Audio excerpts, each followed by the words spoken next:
So, Siddharth Kara, as we hear these voices of the people who are actually digging for the cobalt, what about the responsibility of the corporations, names we know so well, whether we're talking about Apple or, well, you name the names, and then talk about how they explain this level of exploitation. Certainly not something you could see in the children of California doing.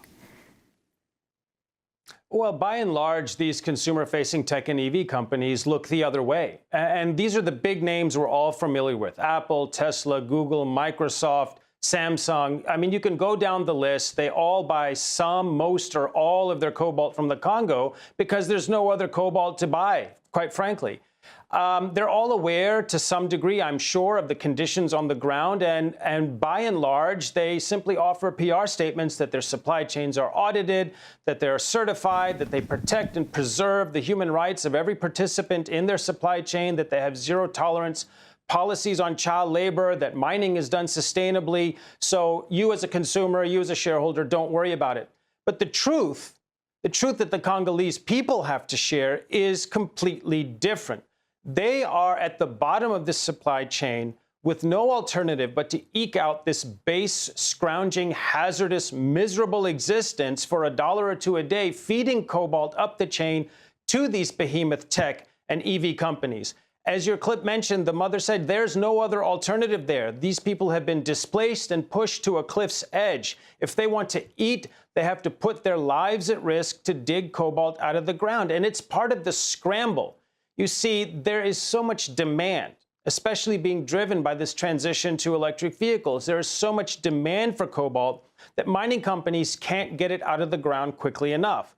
Well, if you have hundreds of thousands of grindingly poor people there digging it out of the ground, it's a penny-wage way of boosting production to try and meet demand. And your listeners and viewers should understand, cobalt is toxic. It's toxic to touch. It's toxic to breathe.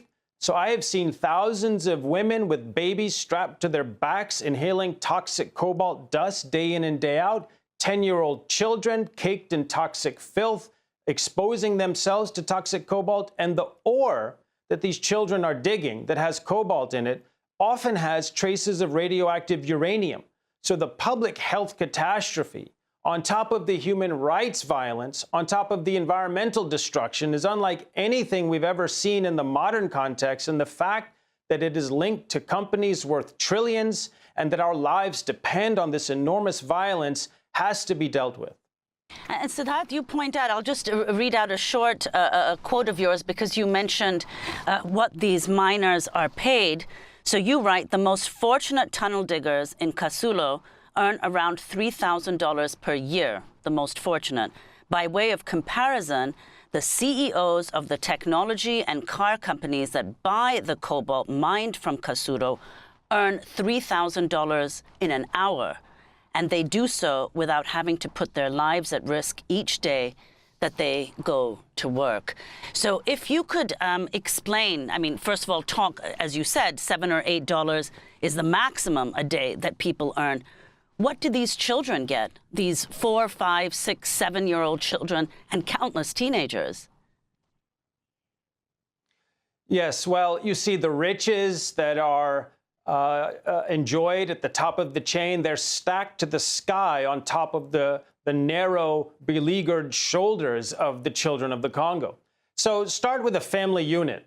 Men and teenage boys with some strength, they might be digging tunnels in a neighborhood like Kasulo that you just mentioned, which is in Kolwezi, ground zero for cobalt mining.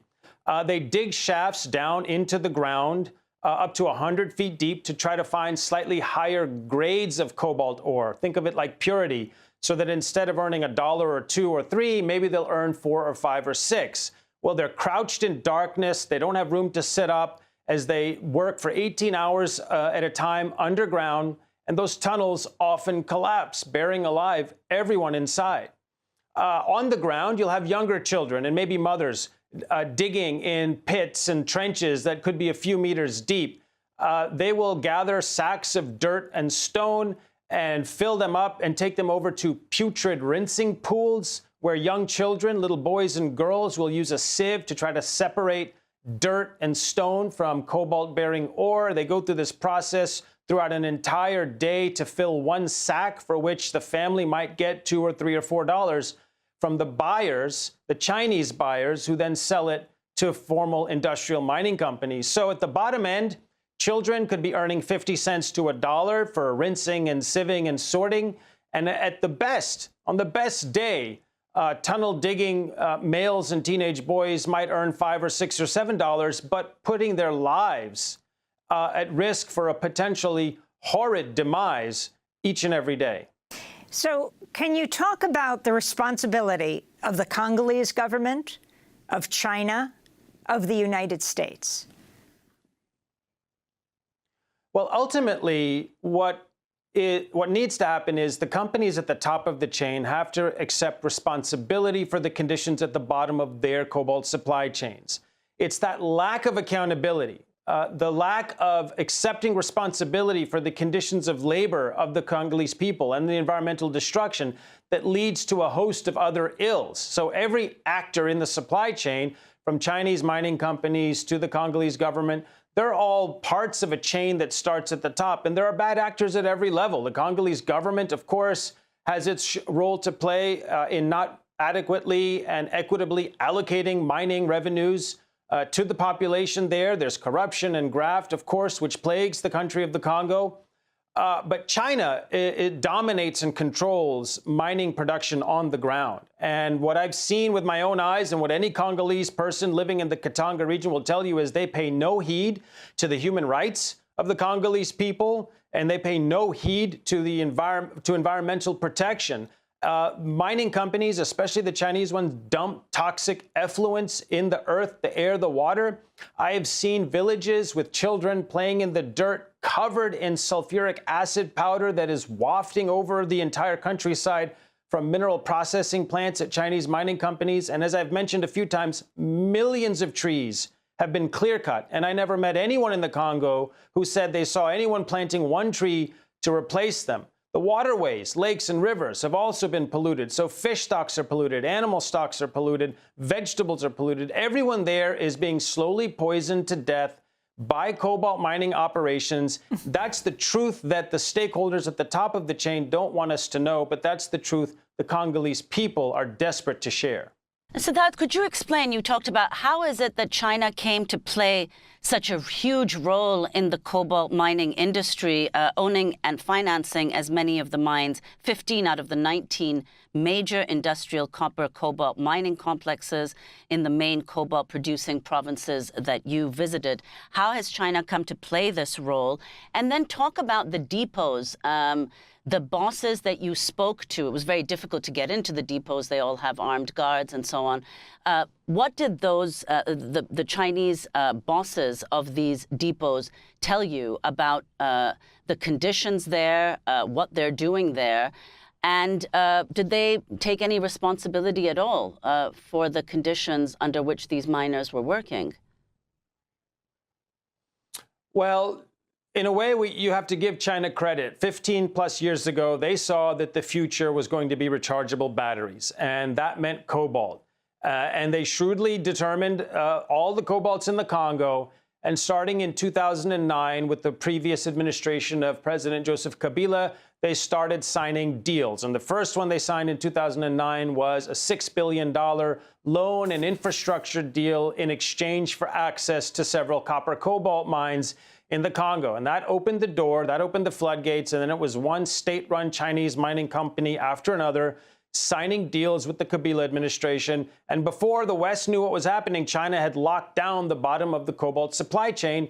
And from that point forward, they vertically integrated it. They control probably 70 to 80% of mining production on the ground in the Congo. Last year, they supplied about 80% of the world's supply of refined cobalt and probably half of the world's supply of rechargeable batteries for phones, laptops, and cars. But how does this artisanal cobalt, the child mine cobalt, enter into that formal supply chain? Well, there's an informal ecosystem that exists right next to the formal supply chain. And imagine it like this. You have hundreds of thousands of people digging all around that part of the countryside, filling up sacks of cobalt. And they take it to these depots, or they're also called buying houses. And most of them are run by Chinese agents. And their job is to buy up artisanal cobalt and sell it straight to industrial mining companies. And so you can just sit outside, and they advertise with these pink tarps. They'll say Copper Cobalt Depot, $1 million depot, a $sign depot. And so artisanal miners sell their cobalt to these buying houses. And at the end of the day, you see huge cargo trucks from the industrial mines pull up and buy up all these sacks, hundreds and hundreds of sacks, so tons of cobalt being purchased, and they take them right into the industrial mine where it's then mixed with the industrial production. And from that point forward, this is very important for people to understand. From that point forward, there is no way to disaggregate which cobalt was pulled out of the ground by an excavator and which cobalt was pulled out of the ground by hands of a child. And any company that claims otherwise is either recklessly ignorant of the truth on the ground or they're dealing in falsehood.